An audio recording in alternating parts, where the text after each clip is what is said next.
Hey everyone, this is Chris and Sandy Bent with the Chris and Sandy Show, where we get up close and personal from amazing guests throughout the entertainment industry. And today, like I say on every episode, we've got a great one for you. Who do we have? Yes, we have Hailee Lautenbach. She is a model, actress, and the 2021 Spring Playboy Playmate. We are excited to talk with her about her story. And so much more. Yes. So welcome to the show. Yes, welcome. All right. Happy to be here. So I always like to start the show out the same way because COVID has affected everybody in different ways. And I always want to talk about that first and get the kind of elephant in the room out the way. Yes. So how has COVID affected you? And what have you done to kind of maneuver through this new maze we have? Okay, let's see.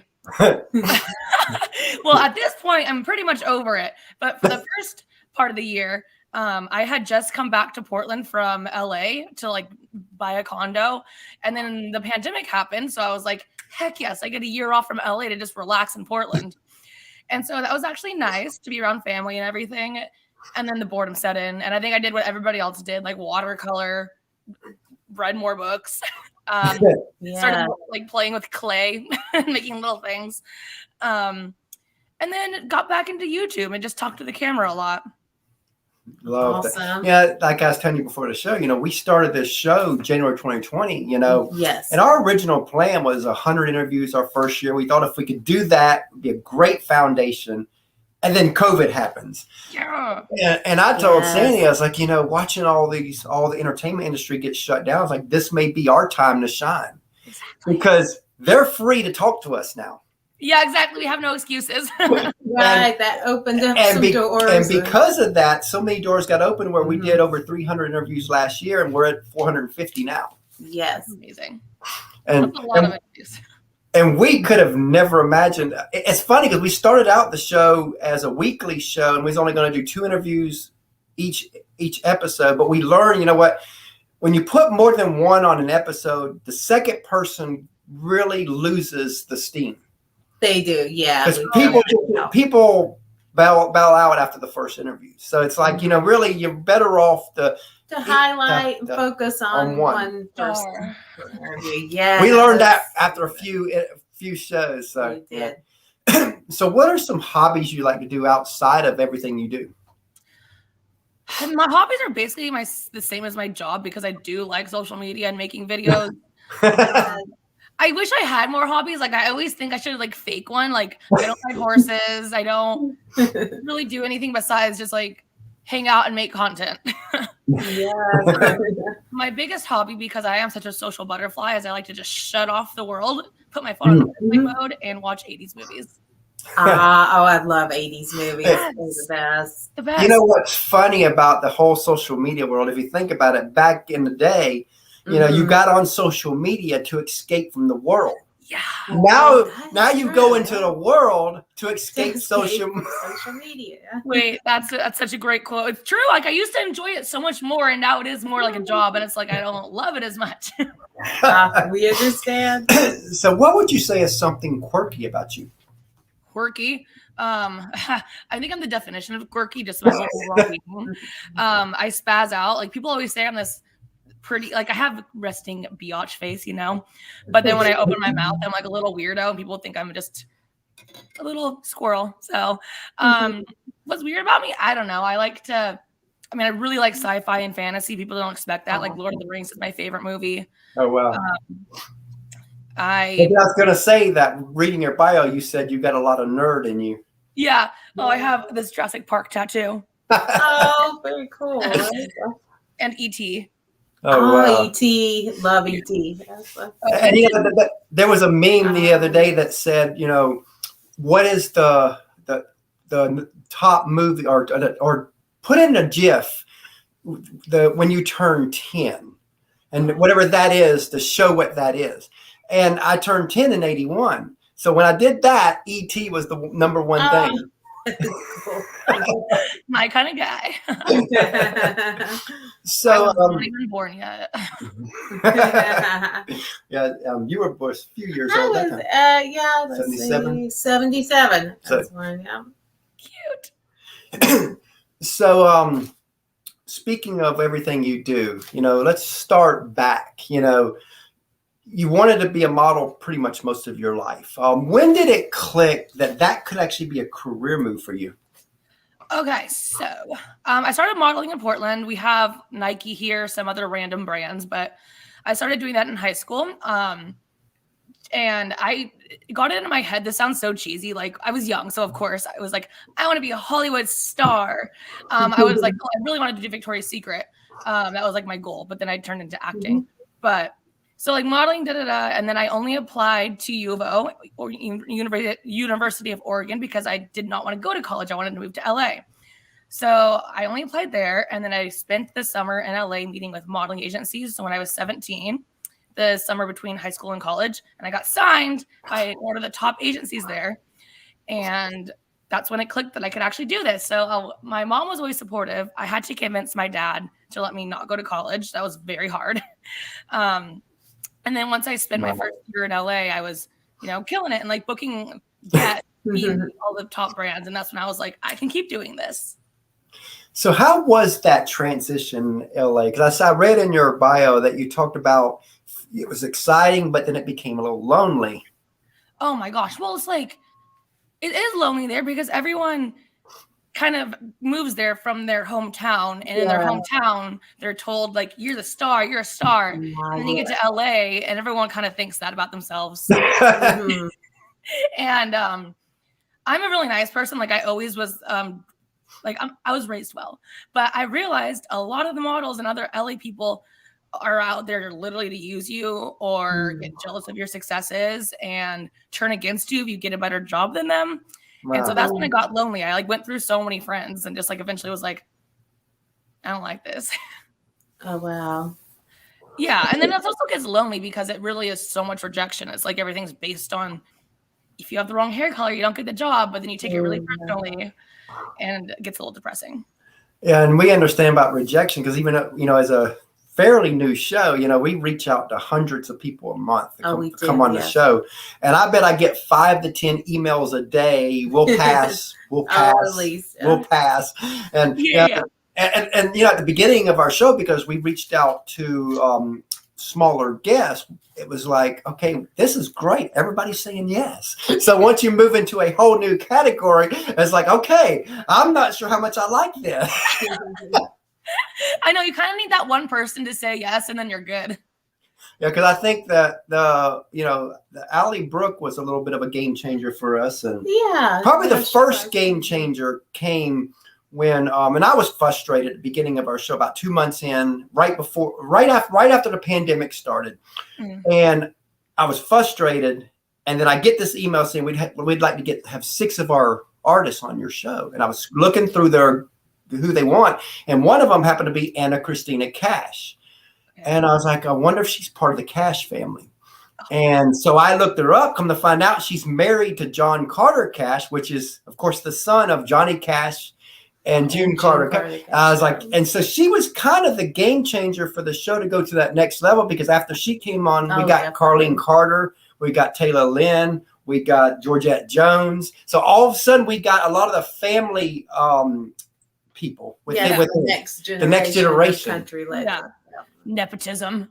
Wait, that's amazing though. Congrats.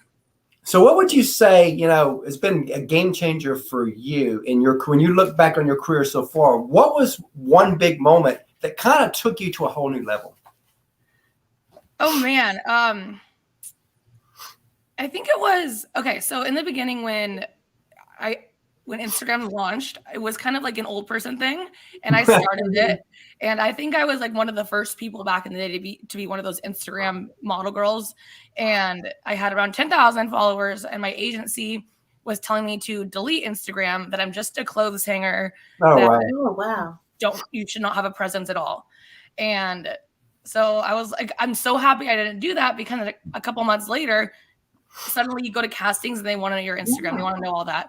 So I think the game-changing moment was when Instagram actually became accepted, and I started beating out better models than me because I had followers. Interesting.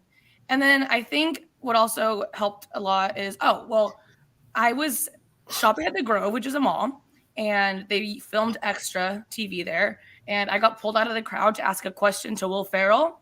And yeah, that was cool. And so then after that, I kept doing that show. I met Jeff Garlin, and then Jeff Garlin put me in a Netflix movie, and that was the game changer, being in a Netflix movie.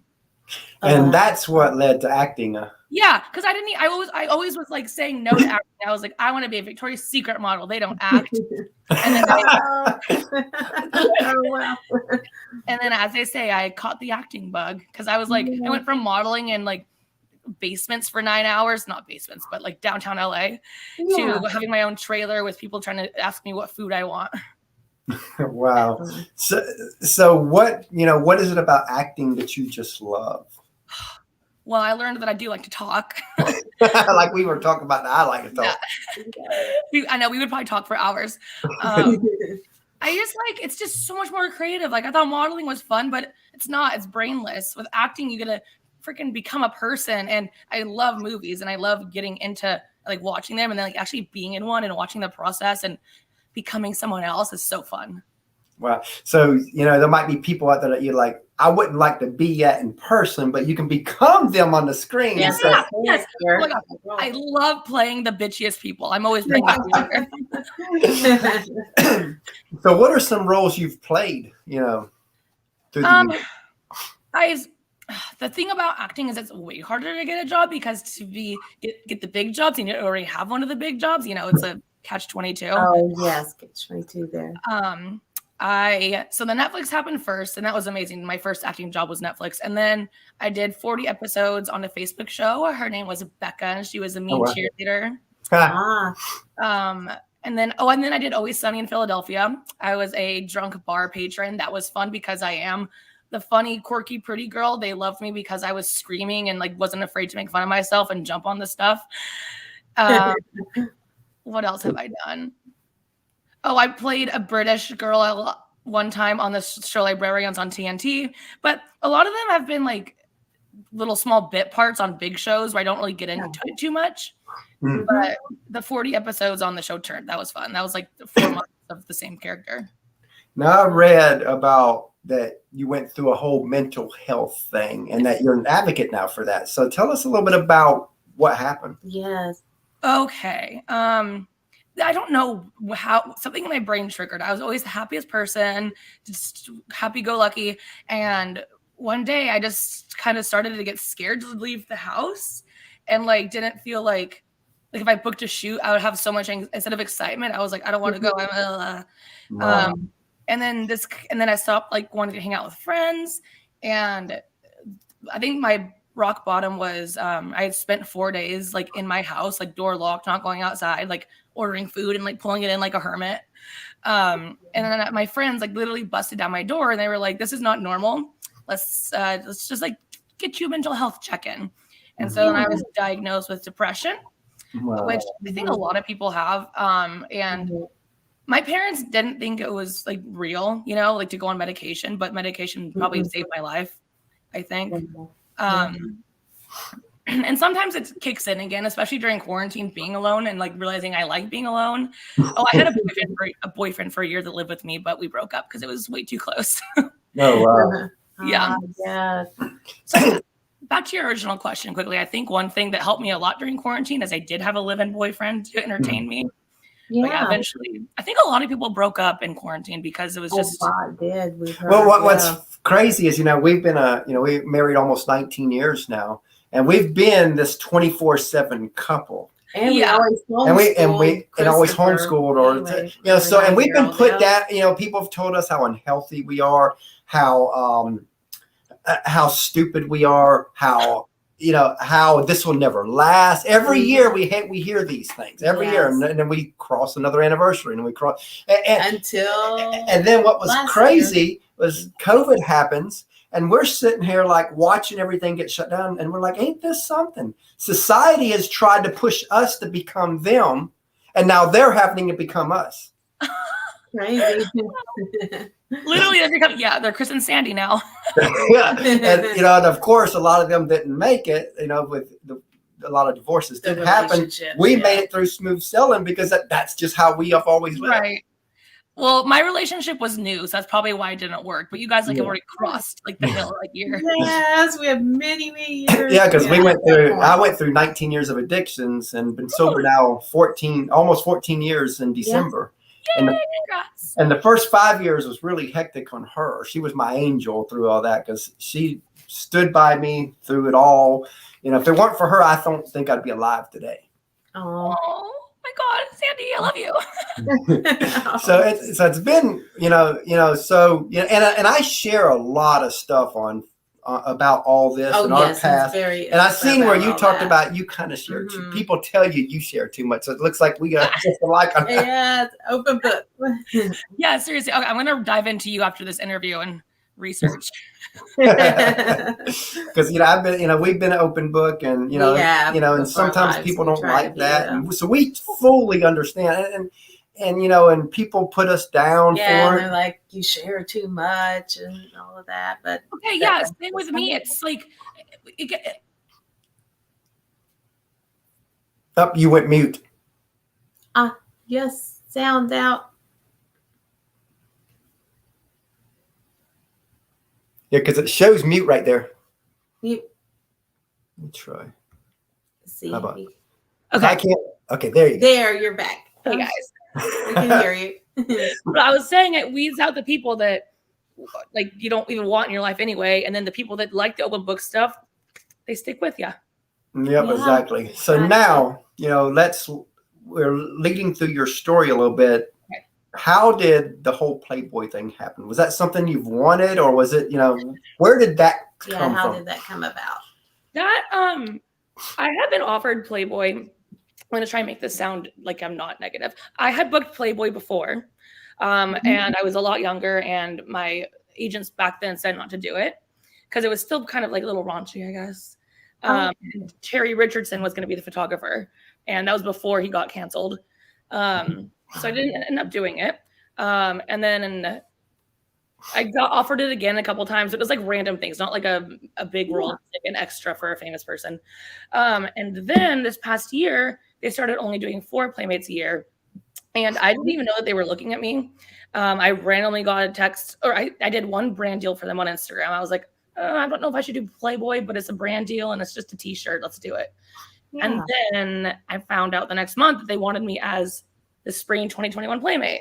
Wow. And I was like, usually this takes like 5 auditions. Like, how did this just happen? They're like, well, my agent said they've been watching you for the past year and they love that you're like a funny, pretty girl. And that's what they want for this season. And I was like, I went back and forth on it. I knew my parents were going to be a little off about it.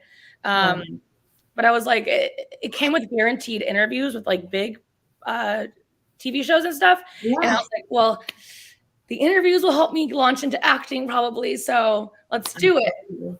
I didn't tell my mom until like a week before. She freaked out. She was like cussing and swearing and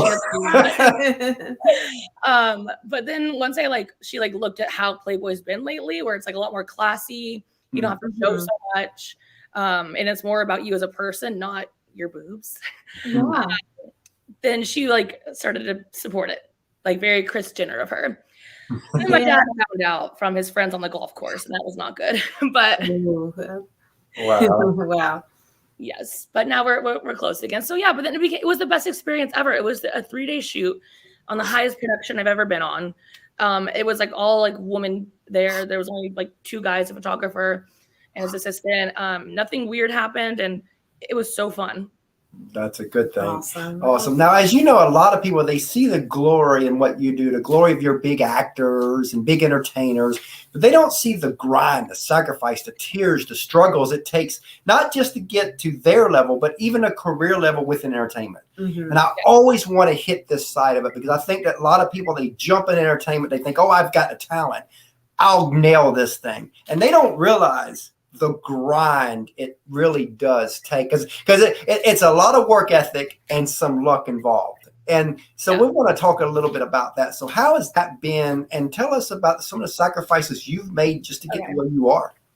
I think that it's 70% talent and 30% luck. Which kind of sucks but Yeah. I have been very lucky where I'm always in the right place at the right time, kind of like when I was at the mall shopping and then I got that Will Ferrell thing, which led to the Netflix thing.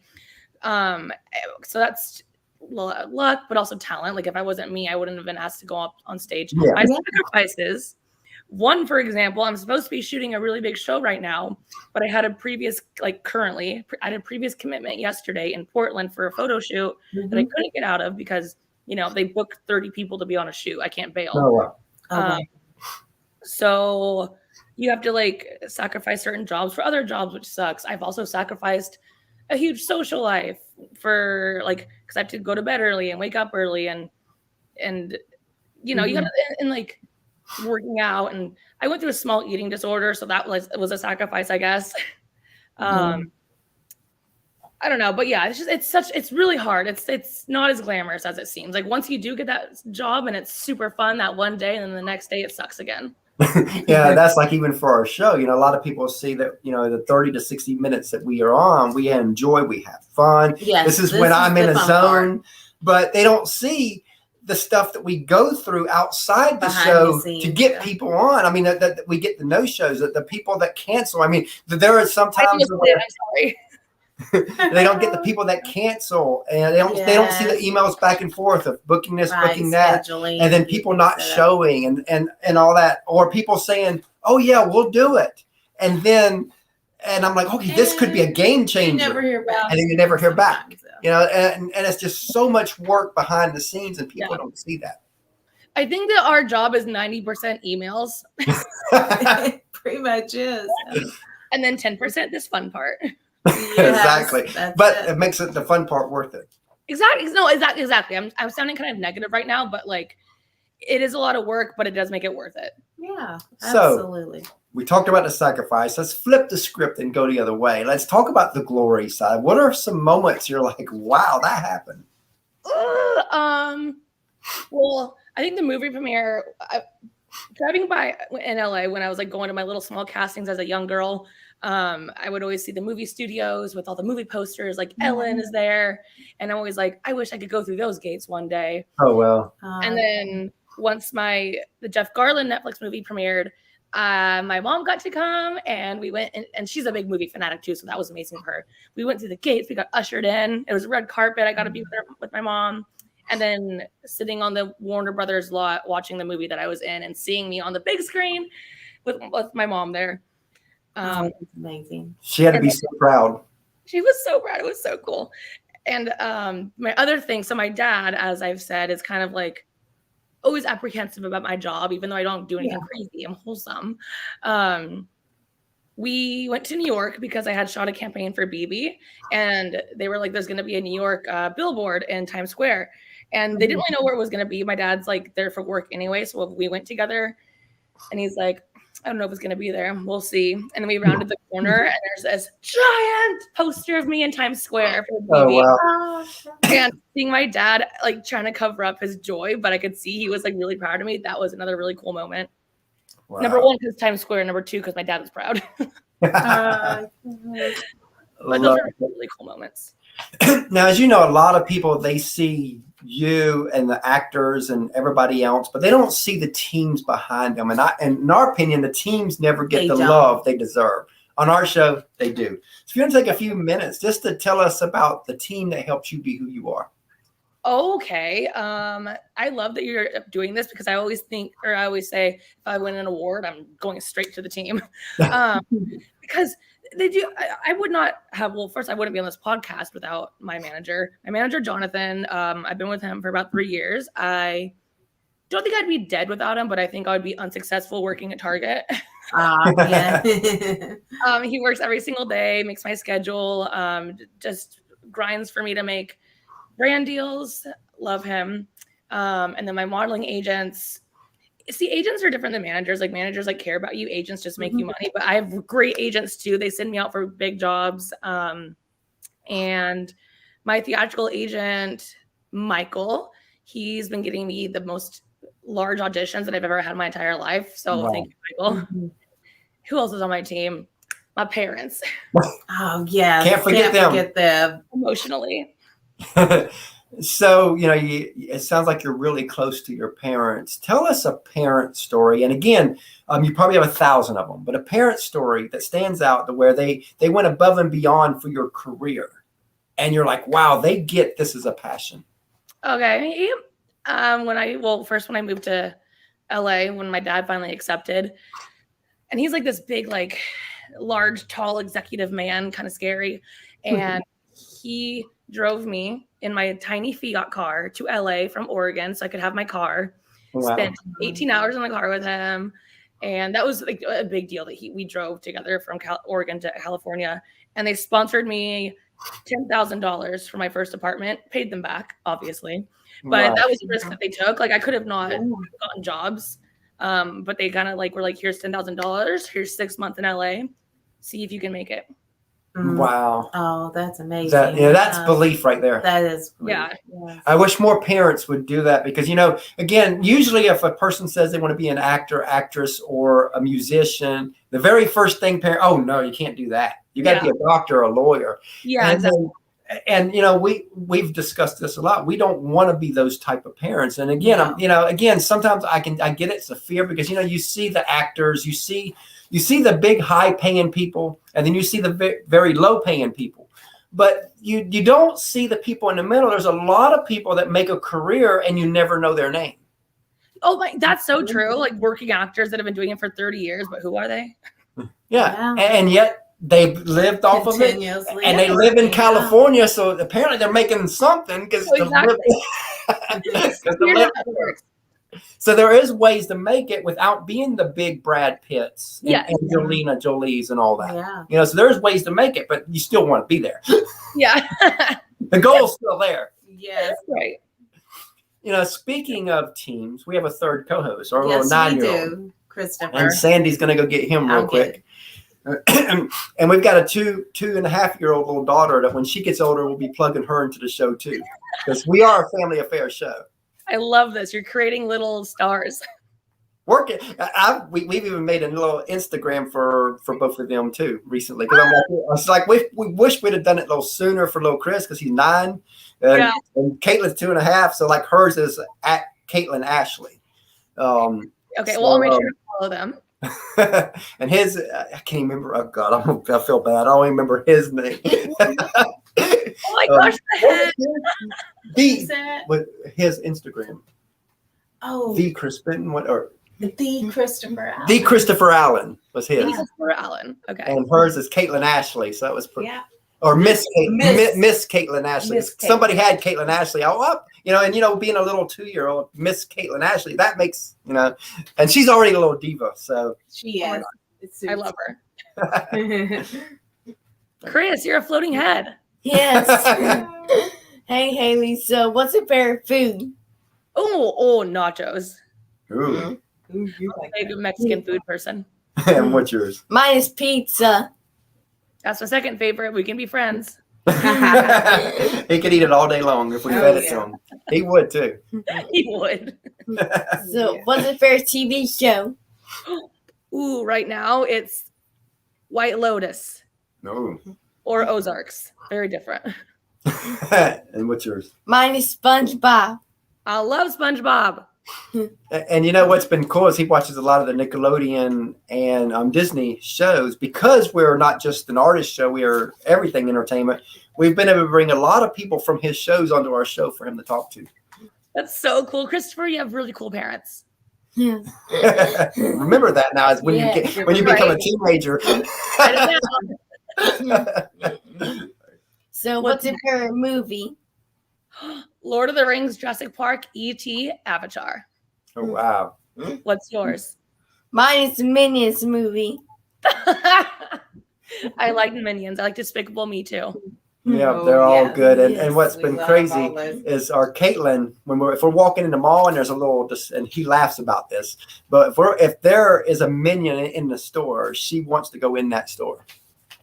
She knows it. Wait, it's only 2. Cool. So they've built a really good brand. Wow, that shows my age. I didn't know Minions were so popular. Bye, thanks. Oh, bye. like the shirt. He loves.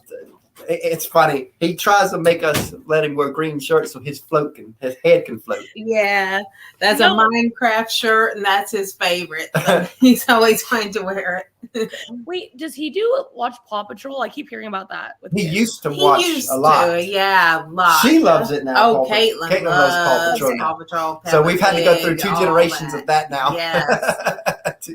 With him being 9 and now she's 2.5. Oh, yes. So if you could, since you really want to be a big actress, if you could co-star with any actor or actress, who would it be and what role would you want to play? Oh, I really want to be in a badass sci-fi movie. No, I'm going to go with romantic comedy. I really want to work with Cameron Diaz. Oh, that would be awesome. Yeah. Just funny and pretty and great. One time I told my acting teacher, she was like, "What career do you want?" And I was like, "I'll do Megan Fox." And yelled at. She was like, "You don't want to be Megan Fox. You want to be Meryl Streep. What are you thinking?" I was like, "Oh, no." I'm just thinking realistically. Wow. I think it'd be really fun to be in a movie like Transformers, where I can just be like the pretty side piece who gets to run around and shoot guns and actually have acting chops. So something like very cool. So what is a show or movie that you've seen that you wish you played in? Oh, frick. Everything. What have I been watching recently? Oh, I really, I wasn't even born yet, but this movie, St. Elmo's Fire, I really like Demi Moore's character in that. Oh, yes. I never thought I'd be this tired at 22, and she's like crazy and beautiful and running around, but also very dark and hurting inside. Like, I would love to do that kind of part. And you keep aging us because I just turned 50. Yes, he did. We spin it in Nashville. Yeah. We spin it in Nashville. Yeah, about 5 days there. So back in 2015, we interviewed Kelsey Ballerini before she was Kelsey. And and one of the questions I asked her was where she wanted to be in 5 years. And I always like to tell this story before I ask the guests that same question, because the answer she gave us back then is to the T of what she's living now. I mean, she knew where she was going. She had it all planned She out. had it planned out, and she was running hard. She So knowing that, where do you want to be in 5 years?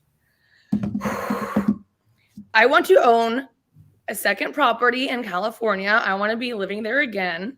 I want to be on a network television show or a Netflix show where I'm working every day, going to work, coming home, and hanging out with my dog.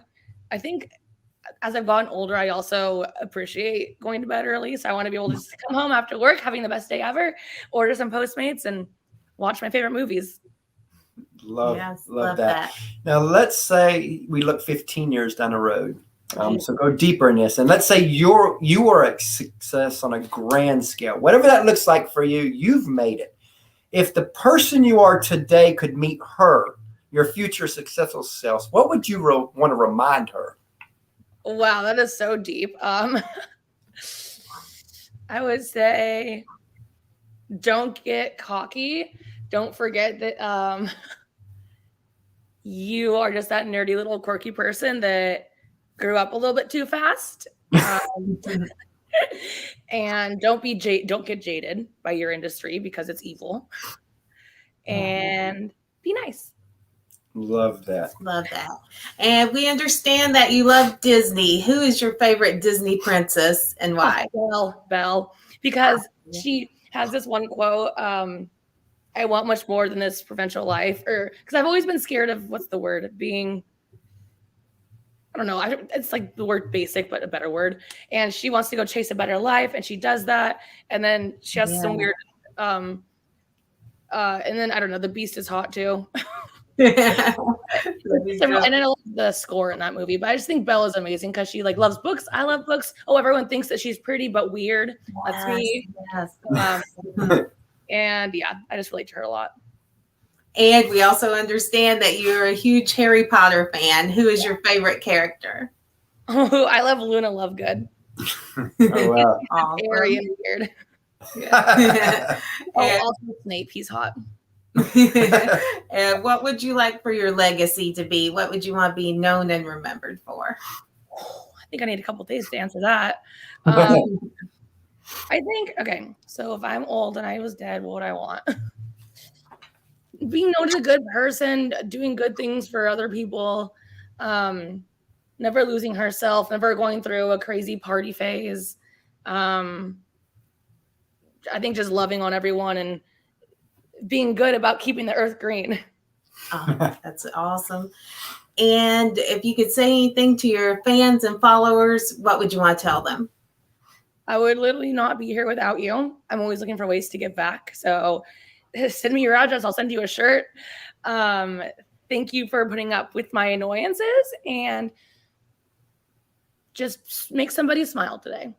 Oh, wow. Oh, love that. If you had a friend of yours that was wanting to get into entertainment, whether it's music or acting, doesn't matter, because it's kind of the same format, and they feel called to it, they cannot not do it. And what advice would you give that person to kind of help guide them the next couple of years in this crazy world we have? Use your social media to your advantage. Post your singing videos, post your acting stuff. If you do go to one of the hubs like New York or Nashville or LA, you need to be social and network. That's very important. Like I have friends that are such better actors than me, but they don't go meet people and they don't do a lot of things. So go meet your singing people, go do things. And just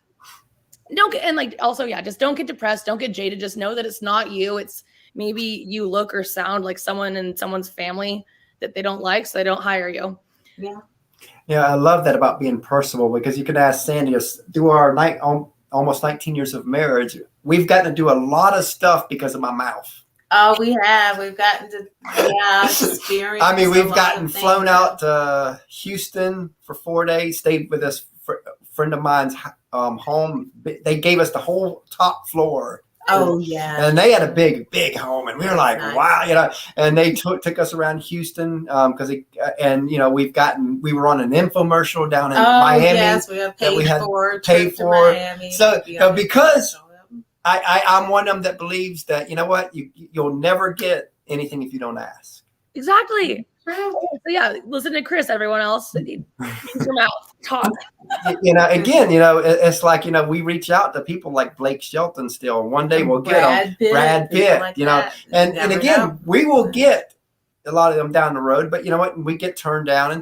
But you know what? Sometimes we'll reach out to people, and next thing you know, they're like, you know what? We'll put them on, and we're like, oh, and that's how we've gotten to where we are, to where you're on now.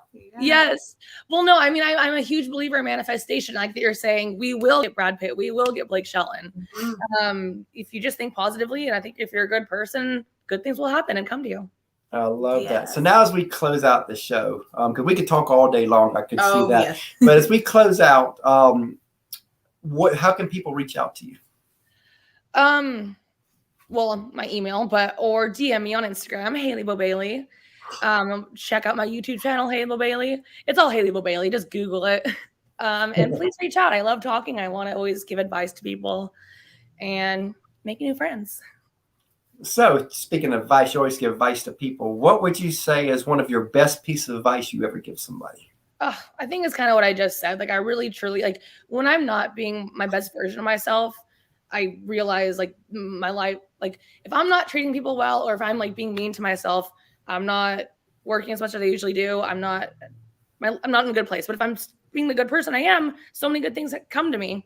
And so I think just be a good person and good things happen to you. I wish people would remember love out there in this day and time. Because like you were saying, you watch social media and you got so many extremes on all sides out there. And you're like, you know what? They both are really fighting for the same things and they don't even know it.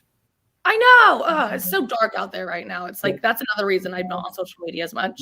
Yep. That's why we don't, when it comes to our shows, we don't talk politics or any of that. We keep it simple and we just bring it up and we it's like I tell people, we don't worry about the lifestyle. We worry about the life story. Yes. The story matters. Because that's what really matters. Mm-hmm. You guys have really good one-liners. I love it. That's awesome. We appreciate that. We appreciate you coming on the show. This was fun. We enjoyed it. And we look forward to having you back down the road. Yes. Yes, let's do it. We'll reconnect. Sounds great. Sounds great. You have- Thank you so much for your time. Bye.